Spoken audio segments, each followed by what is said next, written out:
நண்பர்கள் அனைவருக்கும் வணக்கம். வெல்கம் டு மை சேனல் தென்றல் பாரதி ஃபோட்டோகிராஃபி. இந்த வீடியோவில் நம்ம பார்க்க போகிற விஷயம் கண்டிப்பாக எல்லாருக்கும் தெரிஞ்சிருக்கும். அப்படி ஒருவேளை உங்களுக்கு தெரியல அப்படின்னா கண்டிப்பாக தெரிஞ்சுக்கோங்க. இது ரொம்ப ரொம்ப யூஸ்ஃபுல்லான ஒரு விஷயம், ரொம்ப முக்கியமான விஷயமும் கூட. ஓகேங்களா?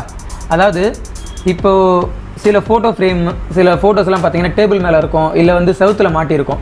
அப்படி மாட்டிருக்கும்போது அதை நம்ம ஃபோட்டோ எடுக்கணும்னா இந்த மாதிரி ஒரு பெர்ஸ்பெக்டிவில் தான் ஃபோட்டோ எடுப்போம். ஏன்னா அது மேலே இருக்கும், நம்ம கீழே இருந்து ஃபோட்டோ எடுப்போம், இல்லை ஆங்கிள் மாதிரி இந்த மாதிரி விஷயம்லாம் இருக்கும். இதை நான் வந்து ஸ்ட்ரைட்டன் பண்ணணும் அப்படின்னா என்ன பண்ணுறது அப்படின்றது தான் இந்த வீடியோவில் பார்க்க போகிறோம். அதுக்கு நமக்கு தனியாகவே ஒரு டூல் வந்து ஃபோட்டோஷாப்பில் கொடுத்துருக்காங்க. அது என்ன அப்படின்னா, கிராப் டூலை கிளிக் பண்ணும்போது பார்த்தீங்கன்னா மேலே கிராப் டூல் இருக்கும், அதுக்கு கீழே பெர்ஸ்பெக்டிவ் டூல் அப்படின்னு இந்த டூல் இருக்கும். ஓகேங்களா? இது வந்து பார்த்தீங்கன்னா CS6 இந்த டூல் வந்து இருக்குது. இந்த டூல் வந்து ரொம்ப ரொம்ப யூஸ்ஃபுல்லான ஒரு டூல். எப்படி அப்படின்னா, இந்த டூலை எப்படி செலக்ட் பண்ணிங்கன்னா, நீங்கள் உங்களோட இமேஜில் ஒரு 4 பாயிண்ட் எப்படி கிரியேட் பண்ணுற மாதிரி கொடுத்துருப்பாங்க. இந்த 4 பாயிண்ட் கிரியேட் பண்ணால் ஆட்டோமேட்டிக்காக அது எக்ஸிட் ஆயிரும். நம்ம என்ட்ரு கொடுத்தோன்னா அது வந்து ஸ்ட்ரைட்டன் ஆயிரும். இதுதான் வந்து கான்செப்ட். இப்போ நம்ம இந்த இமேஜ்க்கு அந்த டூல் வந்து அப்ளை பண்ண போகிறோம். 4 கார்னரையும் நம்ம வந்து ஜஸ்ட்டு ஃபிக்ஸ் பண்ணணும். ஓகேங்களா? இப்படி கிளிக் பண்ணோன்னா உங்களோட 4 கார்னர் வந்து செலக்ட் ஆகும். இப்படி செலக்ட் பண்ணதுக்கப்புறம் நீங்கள் கரெக்டாக கார்னரில் வச்சுருக்கீங்களா இல்லையா அப்படின்றத நீங்கள் ஜூம் பண்ணி பார்த்துக்கலாம். ஓகேங்களா? நல்லா ஜூம் பண்ணிவிட்டு, இல்லை கரெக்டாக வைக்கலைன்னா கூட நீங்கள் என்ன பண்ணலாம், அந்த பாயிண்ட்டை மூவ் பண்ணி வைக்கலாம். ஒரு பாயிண்ட்டையும் நீங்கள் அட்ஜஸ்ட் பண்ணி வேணுன்ற இடத்துல இப்படி மூவ் பண்ணி வைக்கலாம். ஒன்றும் பிரச்சனை இல்லை.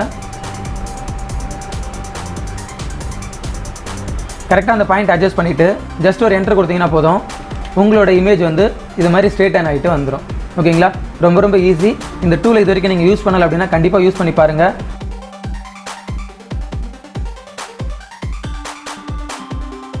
இது மாதிரி நம்மளோட ஃப்ரேம்ஸ் எல்லாம் நாம் ஸ்ட்ரெயிட்டன் பண்ணிக்கலாம். இதனால் எனக்கு என்ன யூஸ் இருக்குது அப்படின்னு கேட்குறீங்களா? வெட்டிங் ஃபோட்டோகிராஃபருக்கு இதில் முக்கியமாக ஒரு யூஸ் இருக்குது. அது என்ன அப்படின்னா, இது மாதிரி நம்ம வந்து கல்யாணத்தில் போய் பேனர் எடுப்போம். இந்த பேனர் பார்த்தீங்கன்னா எங்கேயாவது ஒரு சந்தில் வச்சுருப்பாங்க, இல்லை ரோட்டில் வச்சுருப்பாங்க. நம்மளால் கரெக்டாக வந்து நேராக நின்று எடுக்க முடியாது. ஒருவேளை பேனர் லென்த்தாக இருந்தால் நம்ம சைடில் நின்று எடுத்தால் தான் ஃபுல்லாக கவர் ஆகும். அப்படி சைடில் நின்று எடுக்கும்போது இது அப்படியே தூக்கி ஆல்பத்தில் வச்சோம்னா நல்லா இருக்குமா? சைடில் சில டிஸ்டர்பன்ஸ்லாம் இருக்குது.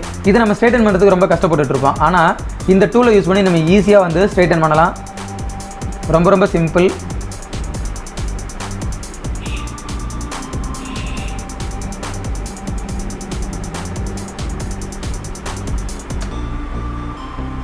ஓகேங்களா? இப்போ இந்த பேனரை நம்ம நேராக நின்று எடுத்த மாதிரியே ஒரு எஃபெக்ட் வந்து கிடச்சிருச்சு இல்லைங்களா?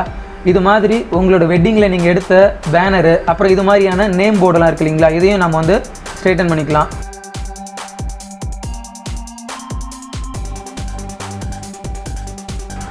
ஓகேங்களா? கண்டிப்பாக இந்த விஷயம் உங்களுக்கு ரொம்ப யூஸ்ஃபுல்லாக இருக்கும் அப்படின்னு நினைக்கிறேன். ட்ரை பண்ணி பாருங்கள். ஒருவேளை இந்த விஷயம் எனக்கு ஏற்கனவே தெரியும் அப்படின்னு நினைக்கிறவங்க இந்த விஷயத்தை ஸ்கிப் பண்ணிவிடுங்க. தெரியாதவங்க கண்டிப்பாக இந்த விஷயம் எப்படி இருந்துச்சு அப்படின்றத கீழே கமெண்ட் செக்ஷனில் பதிவு பண்ணுங்கள். இந்த பெர்ஸ்பெக்டிவ் கிராப் இல்லாமல் பெர்ஸ்பெக்டிவ் வார்ப் அப்படின்னு ஒரு விஷயம் இருக்குது. அது இன்னும் இன்ட்ரெஸ்டிங்காக இருக்கும், ரொம்ப யூஸ்ஃபுல்லாக இருக்கும். அது என்னன்றதை அடுத்த வீடியோவில் பார்க்கலாம். தேங்க்யூ.